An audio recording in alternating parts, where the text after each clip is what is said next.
প্রিয় বন্ধুরা, আজ আমি তোমাদের সাথে খুব সাধারণ কিন্তু জীবন বদলে দেওয়া মতো একটা কথা বলতে চাই।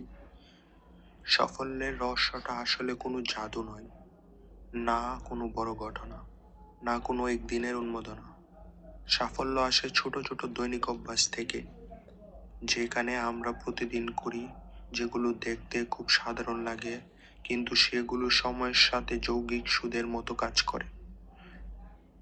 দেখো, যদি তুমি প্রতিদিন মাত্র 15 মিনিট বই পড়ো, 1 বছর হয়ে যাবে প্রায় 50টা বই পড়তে পারবে। যদি প্রতিদিন 10 মিনিট হাঁটো বা ব্যায়াম করো, 1 বছর পর তোমার শরীরে অনেক সুস্থ আর ফিট হয়ে যাবে।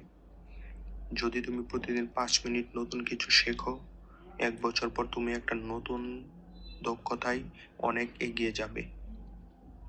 এই ছোট ছোট কাজগুলো দেখতে তুচ্ছ লাগে, প্রথম দিনে কোনো পরিবর্তন দেখা যায় না, 10 দিনে, 1 মাসে খুব কম, কিন্তু 6 মাস, 1 বছর পর তুমি নিশ্চয়ই অবাক হয়ে যাবে। অনেকে ভাবে, আমি তো বড় হয়ে কিছু করতে চাই, ছোট ছোট কাজ করে কি হবে?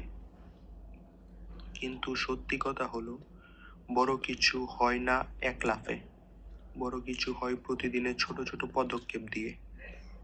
যেমন একটা ছোট গাছ, আজ বীজ বপন করলে কাল গাছ হয় না, কিন্তু প্রতিদিন একটু পানি, একটু রোদ, একটু যত্ন, কয়েক বছর পর সেই বীজ থেকে বিরাট গাছ হয়ে দাঁড়ায়।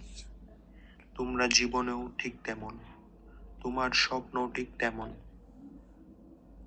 তাই আজ থেকে একটা ছোট্ট অভ্যাস শুরু করো, খুব ছোট, যেটা করতে তোমার কোনো অজুহাত থাকবে না। যেমন প্রতিদিন সকালে 5 মিনিট মেডিটেশন করা, প্রতিদিন রাতে 3টা জিনিস লিখে ফেলা যার জন্য তুমি কৃতজ্ঞ, প্রতিদিন 10 মিনিট ইংরেজি শেখা, প্রতিদিন একটা ছোট্ট লক্ষ্য পূরণ করা। এই ছোট অভ্যাসগুলো যখন তোমার জীবনে অংশ হয়ে যাবে, তখন দেখবে তোমরা জীবনটাকে আস্তে আস্তে বদলে যাচ্ছে, তুমি নিজেই বদলে যাচ্ছ। মনে রেখো, বড় পরিবর্তন আসে না বড় কাজ থেকে, বড় পরিবর্তন আসে ছোট ছোট কাজগুলোকে নিয়মিত করা থেকে। তাই আজ থেকে শুরু করো, একটা ছোট অভ্যাস বেছে নাও, আর প্রতিদিন করো, থেমো না, কারণ তোমার স্বপ্নগুলো অপেক্ষা করছে, না কোনো বড় ঘটনার জন্য, বরং তোমার ছোট ছোট দৈনিক পদক্ষেপের জন্য। এগিয়ে চলো বন্ধু, ছোট করে শুরু করো, কিন্তু শুরু করো। ধন্যবাদ।